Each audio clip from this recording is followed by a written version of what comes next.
That's not a comic book. Now that's a comic book. Let's go ahead and go on and talk about Black Panther for the hard way. The next trade in the original Hudlin Black Panther run, and I'm beginning to notice a pattern that kind of annoys me. And this is a problem with a lot of comics. This is not specific to Hudlin's run.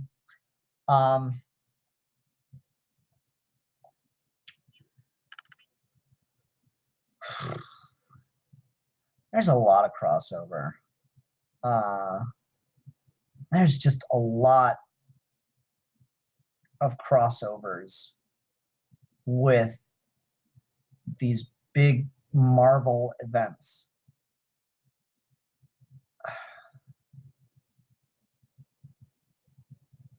Like, you had the House of M stuff, and then you had a crossover with the mutants right after the 6-issue intro. Then you got the Bride story, or you got Bad Mother, which was kind of on its own thing, and then the Bride. So those were kind of on their own thing. That was pretty good. Then you got Civil War, and it's not that anything's been bad. It's been varied levels of okay to all right, whatever, or good. It's just that, like, I feel like no story is being told, or not enough story is happening, because we keep getting distracted and having to go and deal with all this other stuff. So in this issue, or in this volume, Black Panther and Storm join the Fantastic Four temporarily to fill in for Reed Richards and Sue Storm.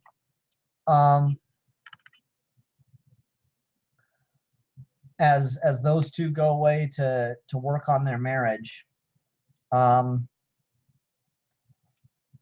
Meanwhile, you have the negative zone with a prison being built in it, and the inhabitants of the negative zone don't like that, so they're planning a retaliation.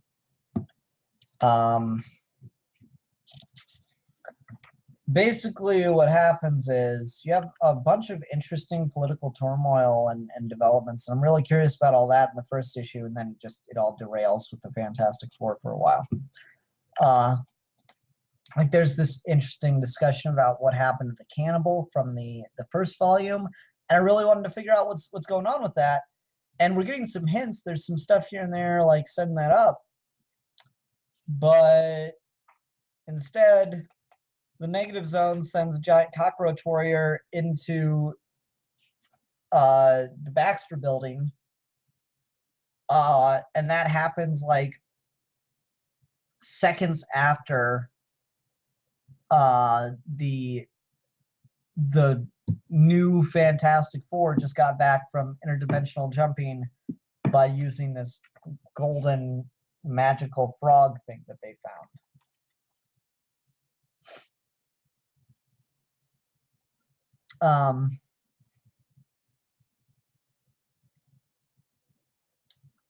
And I mean, this is, again, it's not that it's poorly written. I don't want to give that impression. Like, this scene, this exchange of dialogue is really funny. Storm says, "I'm a little tired after all that. I think I'll take a nap." Shal says, "Sounds good. I'm going to check out the progress on the Wakandan embassy set up here in the Baxter building. Beloved, perhaps you should consider taking a little nap too." Nap. Right. Thing. Now there's somebody who could show Reed a thing or two about priorities. I like that scene. That's funny. That's enjoyable. I got a laugh out of that scene. That was a good one. But then the evil cockroach monster from the negative zone is storming through the Baxter building, and everybody's using their abilities on him, and nothing seems to really be working. So T'Challa comes up with the brilliant solution to use the magical frog on him and teleport him away to another place, intending to take him back to the negative zone.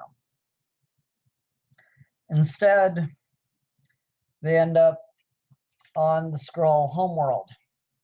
right as it's about to be invaded by Marvel zombies.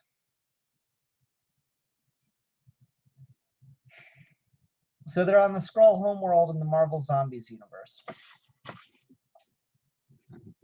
Notice T'Challa's on crutches because he's missing a leg, has a hole in his chest. The thing's lumbering around like a zombie. That Storm's head is a skull. And so is the Human Torch. It's because this whole rest of this book is just about them dealing with Marvel zombies and how to get back home.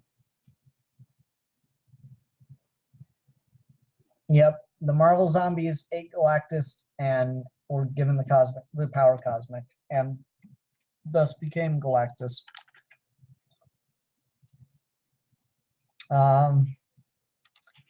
So really, the rest of the issues are just nothing but action and how do we get out of this? How do we get out of this? There's literally no character development. It is just Marvel zombie situation. It's like reading a horror movie, or being in a horror movie and with science fiction and Marvel characters. It's kind of ridiculous, kind of tongue in cheek at times. I like some of the art. That's cool. Like this cover's cool.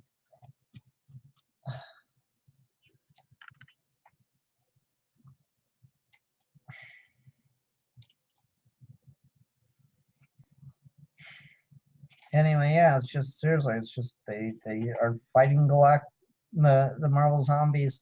Every time they try to use the magical frog to teleport out of this situation, they just end up somewhere else on the planet in worse shape. Shadow Batman says, so out of all the Black Panther trades so far, which is your favorite? It's easily Who is the Black Panther? The Bride comes a close second. And that's not the best of news because like the run's been pretty good overall. It's been fun. It's definitely had a voice. It's just like it feels like we keep meandering and getting distracted, and that's a problem.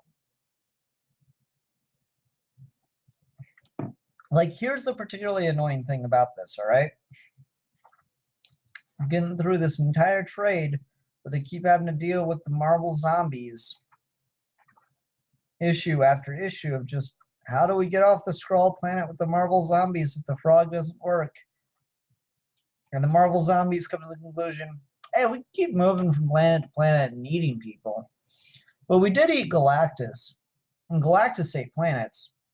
So why don't we try, like, just eating the planet?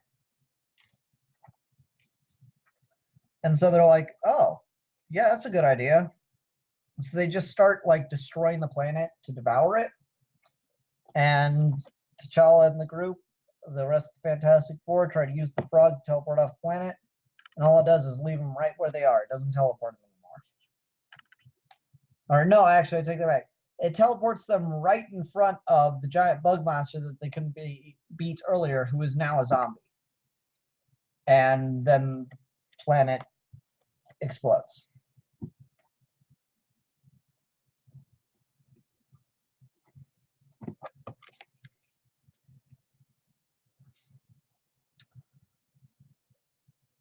Man.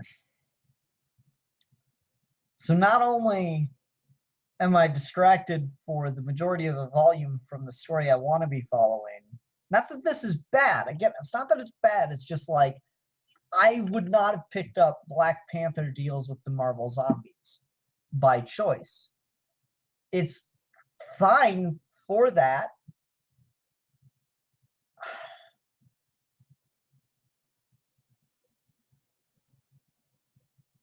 But it's not what interests me. It's not what I find interesting. The first two issues deal with the cannibal subplot, which was the really big cliffhanger from the end of Who is the Black Panther? And I'm curious to see where that goes. But this whole crossover with the Marvel zombies is just dull to me. I just don't care. I'm not invested in a story about the Marvel zombies. I wanted a story about Black Panther and Storm dealing with all these fucking socio-political issues. socioeconomic and political issues. That was the thing I found fascinating. That's what I liked about what I've been reading.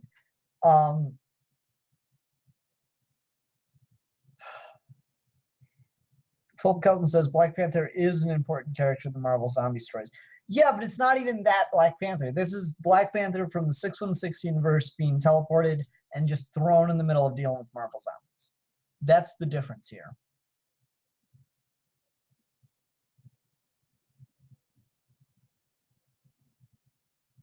I guess. I don't know. I find this really, really dull. And I've got to deal with at least one more issue in the next volume of it, probably. Like, let's go check.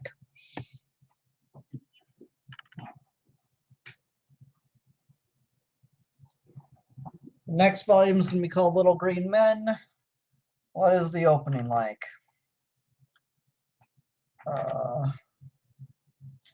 Yep. T'Challa's in heaven in the next issue.